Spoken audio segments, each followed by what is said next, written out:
Hey everybody, Who's Your Jedi here with another review for you. This time I'm talking episode 2 of Gotham called Selina Kyle. Now, one thing that people criticized the pilot episode for a lot was that it seemed to make a lot of promises that people were afraid it couldn't keep.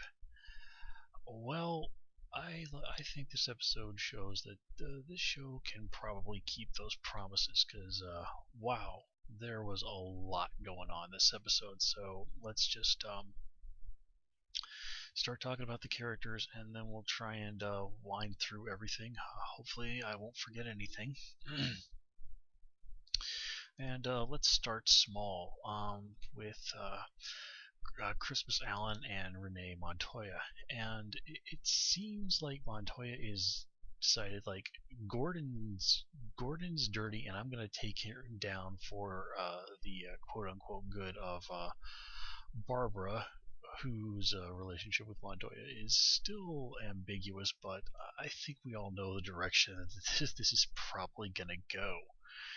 So this is an interesting take on Montoya as a character, and they can't really do some of the things with her in the comics, like her battle with alcoholism that they had. So I think this is an interesting direction to take her in, but I'm just a little worried it might become overly focused on the whole Montoya is a lesbian thing. But we'll see. And I definitely got a huge kick out of seeing what the Penguin's mom was like, and it's hilarious that she's basically Mrs. Haversham from Great Expectations, but instead of being English, she's some bizarre, God only knows where from foreign person. But yeah, that was pretty hilarious, and it also explains an awful lot. Like, just well, what the hell kind of last name is Cobblepot? Here we see that it's probably something from who knows where that's just simply been Anglicanized, and Cobblepot is a probably about as good as it can sound in English, and it of course sounds very, well, to put it bluntly, very British. And indeed, some incarnations of the Penguin have portrayed him as actually being British. So let's see here. Oh, who else? Smaller roles here. We are continuing to see. Yeah, we'll come back to the Penguin in a minute. I want to talk about Bullock and Sarah Essen, the lieutenant who's in charge of everything down at the GCPD. Again, I do like how Bullock is just like basically kind of treating everything as like, okay, business, back to business as usual. And of course, Gordon is like, no, no, all this stuff is wrong. And Bullock immediately confronts him. Is like, hey, you just murdered a guy to save your own ass the other week. Are you still really going to go around and pull this holier than thou act? And from his perspective, Bullock is making a very valid point. And even the lieutenant says to Gordon, as I was understood that you're with the program now. Now I don't know if she knows that he's like killed a dude. I like to think that Sarah Essen in the comics is a good person. That she wouldn't stand for that. She probably just assumes that Gordon pocketed a few bucks, like that cop who takes $50 once a week from the restaurant to kind of make sure I guess nobody tries to panhandle outside of the restaurant or whatever. But it just can show us that there's going to be continuing conflict between Gordon and Bullock, and Bullock is going to be Bullock. He's not going to take any flack, and he certainly considers himself above being judged by a rookie like to Gotham like Gordon.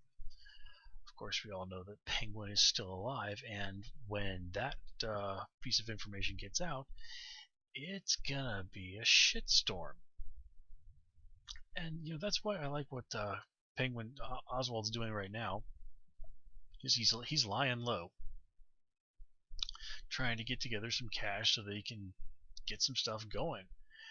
And I like how he's both at times hapless and very ruthless. Just the idea is like the parents of the kidnapping victim think it's all a prank, and he's like, okay, if $10,000 is too much, I'm sure we can say, hello, hello. And then he just goes over to the kid and it's like, "Oh, you've been quite the naughty little rapscallion, haven't you?" And very heavily implying that that kid is not long for the earth. And I gotta say, the whole the penguin killing that kid in the car, that's been in the promos for like a week. It's like, why is this show putting all the good stuff in the promos? Ah, come on. I mean, like the promo for next week basically tell you that we're almost certainly going to be getting uh, Victor Zay's and Professor Pig as characters on the show. But we'll come back to that. We'll talk some more about villains in a bit. So yeah, let's actually try and talk about the villains, kind of cross them off the list, and then we'll move on to our more quote unquote heroic characters. Uh, Fish Mooney, Carmine Falcone, absolutely great scene between them and the restaurant. The thing is though, Fish is really not that good a liar. She just always oversells it when she's lying. I guess it's one of those cases of I'm lying and I know I'm lying, but I just don't give a damn. But you don't pull something like that with Carmine Falcone. And I love that they do mention that another gangster named Maroni is going to be moving in. And Salvador the Boss Maroni is a character from the comics. They've got a really cool actor who's been cast to play him, but we'll talk about him another time. But Falcone really does a great job of portraying someone who can inspire both love and fear in people, and as we see in this episode, hate. He is very much the old school guy. He gets a lot of what he wants with just a little charm, a little intimidation, and then every once in a while he's going to go out and do something absolutely brutal just to remind you that you should not screw with him under any circumstances, which is exactly what happens to Fish's boy toy here in this episode. Now, the other bad guys in this episode, the disturbingly perky killers. Now, I was really excited when I saw these guys, not because they're anybody I recognize from the comics, but their just creepy cheerfulness really shows you that this show, while sure, you're not going to have people running around in the goofy costumes and stuff, they're still going to go for that twisted mindset that is so endemic of the Gotham villains. The people who are just more than a little divorced from reality. And the kidnappers that we see in this episode, they're very much in that template. If these guys in the comics, they'd have a weird name and a costume or something. But here, there's still these really creepy, twisted people who fit so well into Gotham. So it just shows that they can really bring that Gotham menace to the villains without having to rely on the gimmicky stuff like code names and costumes. So that's, in my book, a really big win for the show in terms of tone. Now, the bad guys mentioned they're working for somebody called the Dollmaker. Now, if this sounds familiar to you, you might probably remember Dollmaker as a villain on the season 2 of Arrow. Excuse me a sec. And if you've seen that episode or just plain familiar with the comics, you know what Dollmaker's deal is. Now, I won't lie, I was surprised that they were able to have Dollmaker on the show, considering they did just used him on Arrow several months ago. But, licensing agreements are strange things, so. But yeah, Dollmaker, again, is a villain that is creepy and twisted in that proper Gotham City way, but grounded enough in reality. And I'm assuming they'll tone down his outfit to something much more reasonable, especially if, given the preview, they seem to indicate that. But we don't know for sure that the character we see in the preview is Dollmaker, but yeah, Dollmaker is a character that really could work on this show. And like, just look at last episode, we see a guy in a creepy hood and, with holes poked into it, oddly reminiscent of the character of Birthday Boy from the Gotham City, I'm sorry, Batman Earth 1 comic, from which this version of Alfred is heavily drawn. In that reality, Alfred is a much more gruff ex-military dude who, as I mentioned, kills the Penguin with a shotgun, and it's really, really awesome. Yeah. So, I think that covers everything for the villains. Now, as for our heroic characters, well, we've already talked a little bit about Gordon. I don't think I have too much to add. Not really a whole much to add about Barbara. I do like that they are, touching base with her, so that we understand that she's a big player in all of this. And of course, there are her ties to Montoya. Let me see. Oh yeah. Well, since I brought up Alfred, let's pop over and talk about what's going on over at Wayne Manor. And I like how, as people put it, people seem to be digging this version of Alfred simply because he doesn't tolerate any of Bruce's nonsense. But as we see in this episode, she switches from being pissed off at Bruce for doing something stupid to giving him a hug, and for I'm sorry, I heard a sound. It was just my cat getting into cat using the litter box.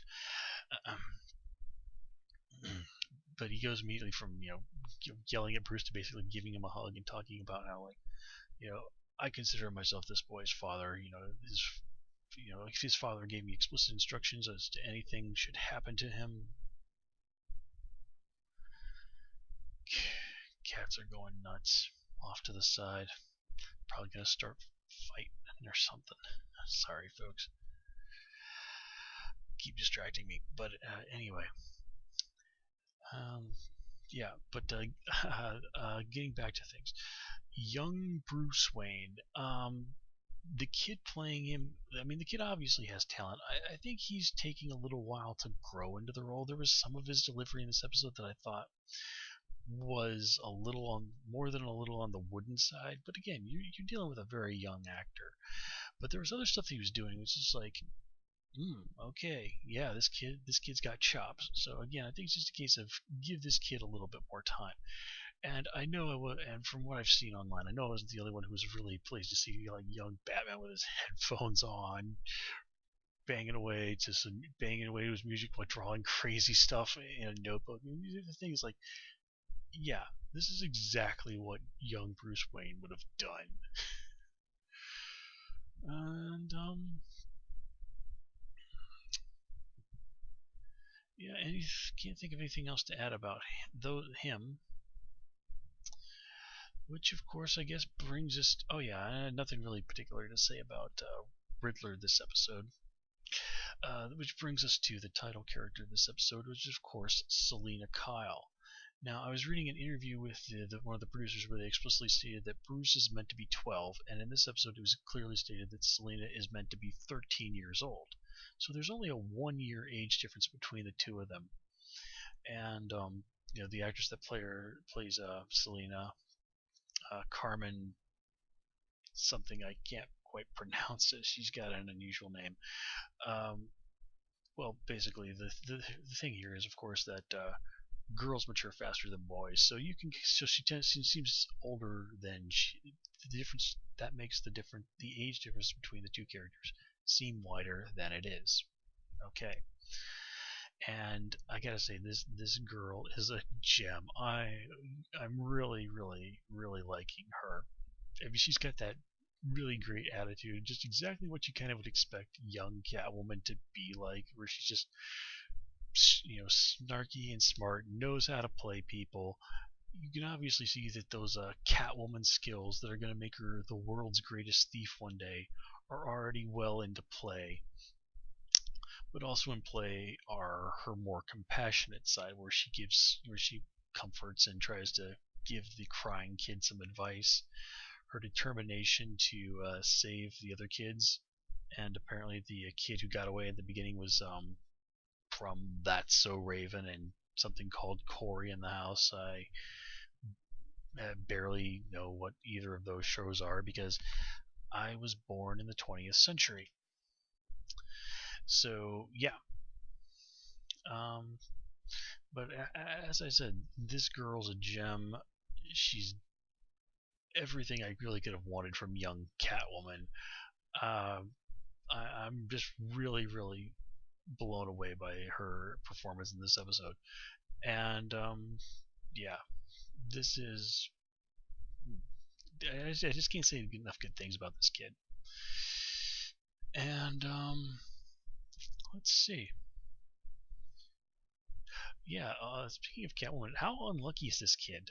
It's been in the past over the course of a couple of weeks. She's seen 3 people gunned down right in front of her, and it doesn't seem to have really upset her very much. And then there's that locket, and from what looks like there's 2 pictures of 2 women in it. Now she even does briefly mention her mother. I couldn't quite tell if those were supposed to be the same woman in both pictures, but in the comics, Selina did have an older sister, and yeah, things did not end well for her, and that's all I'll really say about that. But yeah, overall, folks, this is a really good episode. It shows us that Gotham, you know, that promise we saw in the pilot was not a one-off. This has the makings of some absolutely phenomenal TV.